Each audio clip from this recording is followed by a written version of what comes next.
L'Europe externalise le problème migratoire en Libye au détriment des droits de l'homme.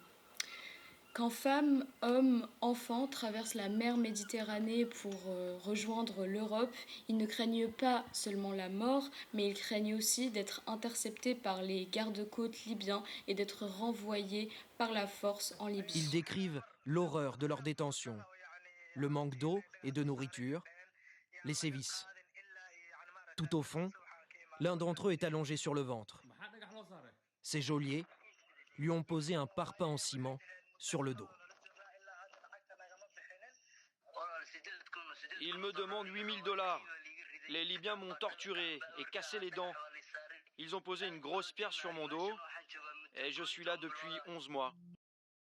En Libye, ils battent les femmes le matin et le soir. J'ai vu des femmes mourir sous mes yeux. Ils vous violent, ils vous traitent comme un animal.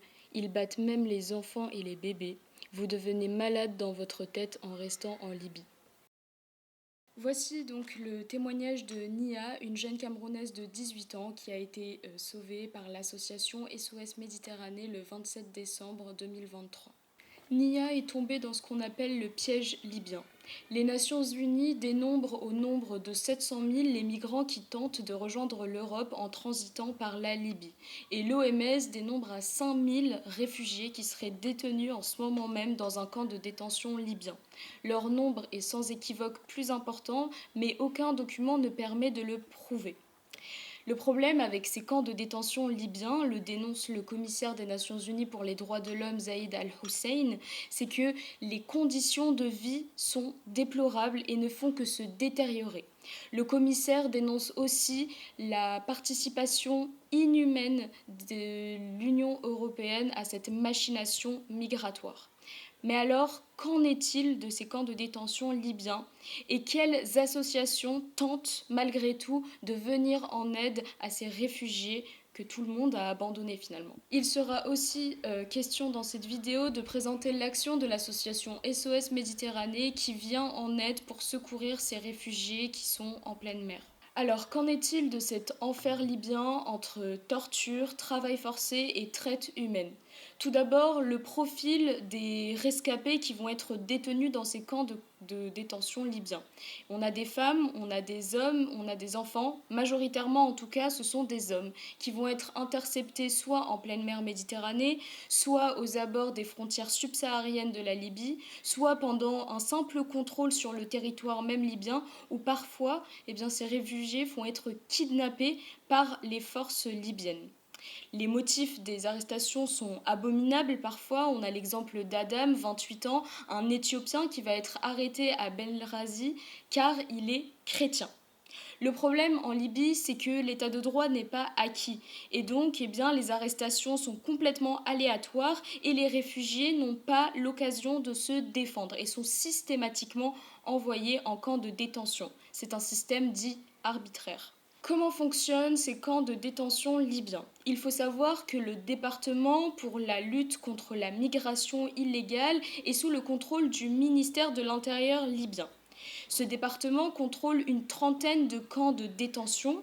Le problème, c'est que leur nombre est assez aléatoire. Il y en a qui ferment, il y en a qui réouvrent. Et parfois, la frontière est assez poreuse entre ces camps de détention dits officiels, sous donc le gouvernement de Tripoli, et les camps de détention dites prisons secrètes qui sont contrôlées par des milices. Car en effet, le nouveau business des milices libyennes, c'est bel et bien le trafic de réfugiés avec leur arrestation, etc. Nous avons par exemple la prison de Koufra, une prison secrète qui va être découverte en mai 2024. On va y retrouver 200 réfugiés qui sont détenus complètement illégalement là-bas. Ils vont être ensuite transférés dans un camp de détention dit officiel, mais leurs malheurs ne sont pas finis pour autant. Qu'en est-il de ces sévices dans ces camps?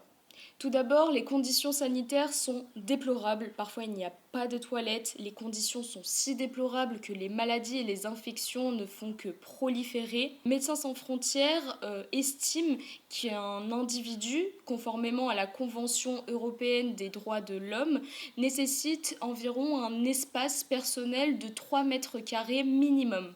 Or, dans ces camps de détention libyens, l'espace personnel est réduit à 50 cm². L'ONG Médecins sans frontières a aussi estimé la ration journalière dont aurait besoin d'un homme pour survivre, et celle-ci, conformément à la Convention des droits de l'homme européenne, s'élève à 1200 calories par jour.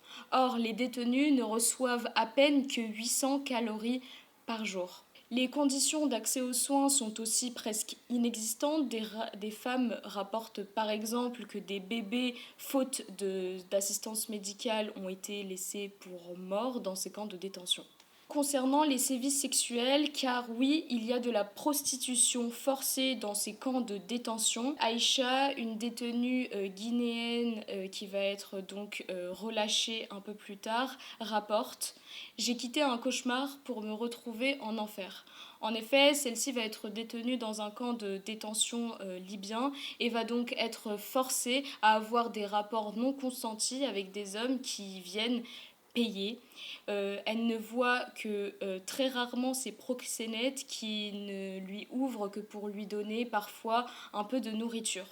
Celle-ci va réussir à s'échapper de ce camp de détention et va se retrouver en Tunisie où elle essaye de refaire sa vie. Elle conclut en disant que même à son pire ennemi, elle ne souhaiterait pas qu'il se retrouve en Libye. Concernant le travail forcé, les réfugiés donc détenus travaillent pour la plupart dans le secteur de la construction et de l'agriculture. Certains sont rémunérés, d'autres non.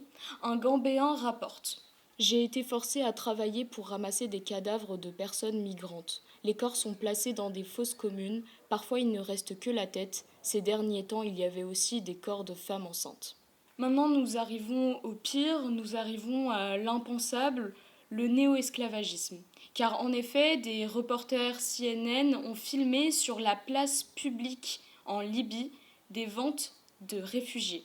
En effet, on a des hommes, des femmes et des enfants qui peuvent être vendus pour $200 ou bien 300. Ce jour-là, les reporters CNN vont assister à la vente de 12 personnes. Malgré ces exactions avérées portant directement atteinte à la dignité de la personne humaine, l'Union européenne est et veut rester un soutien indéfectible à cette machination. Parlons maintenant du rôle moteur de l'Europe dans cette machination inhumaine. Conformément à l'article 79 du traité sur le fonctionnement de l'Union européenne, l'UE développe une politique commune en matière d'immigration visant à assurer, je cite, une prévention de l'immigration illégale et de la traite des êtres humains et une lutte renforcée contre celle-ci. Mais dans les faits, les États européens assurent une prévention de l'immigration illégale au détriment de la lutte contre la traite des êtres humains. Entre 2014 et 2019, l'UE aurait reversé à la Libye environ 500 millions d'euros pour cette gestion des flux migratoires. Elle leur fournit équipement et formation. Et finalement, au-delà des vrais garde-côtes libyens, ce sont les milices, les chefs de milices qui s'enrichissent des fonds européens, des extorsions faites directement sur les personnes réfugiées et aussi du travail forcé qu'ils leur font faire. Et même si les migrants arrivent à s'échapper des camps de détention libyens, l'UE a formé directement les garde-côtes libyens pour qu'ils puissent patrouiller en Méditerranée centrale. Les migrants, en théorie, grâce à cette formation, devraient être secourus par les garde-côtes libyens et ces garde-côtes libyens devraient justement patrouiller pour protéger les émigrés des passeurs. Mais en pratique, il n'en est rien. Le principal objectif de ces garde-côtes libyens, c'est que les migrants n'atteignent pas les eaux internationales. Pour preuve, les garde-côtes libyens, quand ils partent en pleine mer, n'amènent même pas de bouée de sauvetage avec eux. Ils jettent des cordes, ils jettent des bidons d'eau sur les migrants, ils les insultent, ils les menacent. Malgré les exactions avérées des garde-côtes libyens en Méditerranée, le recours aux forces libyennes est devenu la stratégie principale de l'Europe pour repousser les migrants. Le Conseil de l'Union européenne a insisté sur le fait que le soutien de l'UE aux garde-côtes libyens porte ses fruits en Méditerranée. De nouveaux projets sont même mis en œuvre dans ce sens. Par exemple, la création d'un centre de coordination maritime dans le port de Tripoli, principalement financé par le Fonds d'affectation spéciale de l'UE pour l'Afrique. À partir de 2017, l'Union européenne s'est donc désengagée progressivement des opérations de sauvetage en mer au profit des gardes-côtes libyens. Des réfugiés et des migrants témoignent souvent d'avoir vu des avions passer au-dessus de leur tête ou des bateaux naviguer à proximité sans leur offrir aucune assistance avant l'arrivée des gardes-côtes libyens. Ces avions sont ceux de Frontex, l'agence européenne de garde-frontières. Ils repèrent simplement les embarcations des réfugiés, mais les navires européens ont largement déserté la Méditerranée centrale pour éviter d'avoir à secourir des bateaux de réfugiés et de migrants en détresse. Ainsi, entre 2019 et 2022, 78 000 réfugiés qui avaient fui la Libye ont été réinterceptés par les gardes-côtes libyens et réenvoyés en Libye, ce qui est une atteinte grave au droit international qui prescrit de mettre les réfugiés en lieu sûr, ce qui n'est pas le cas de la Libye.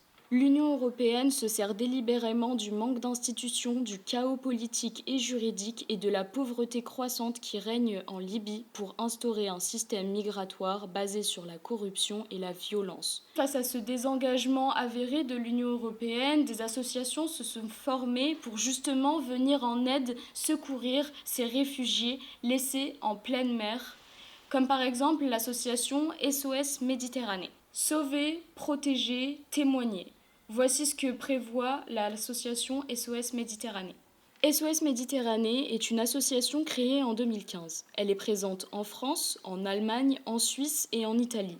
Malgré les différentes menaces et agressions par des groupes identitaires, les membres de l'association poursuivent le même but, sauver les rescapés en Méditerranée centrale et les mettre en lieu sûr.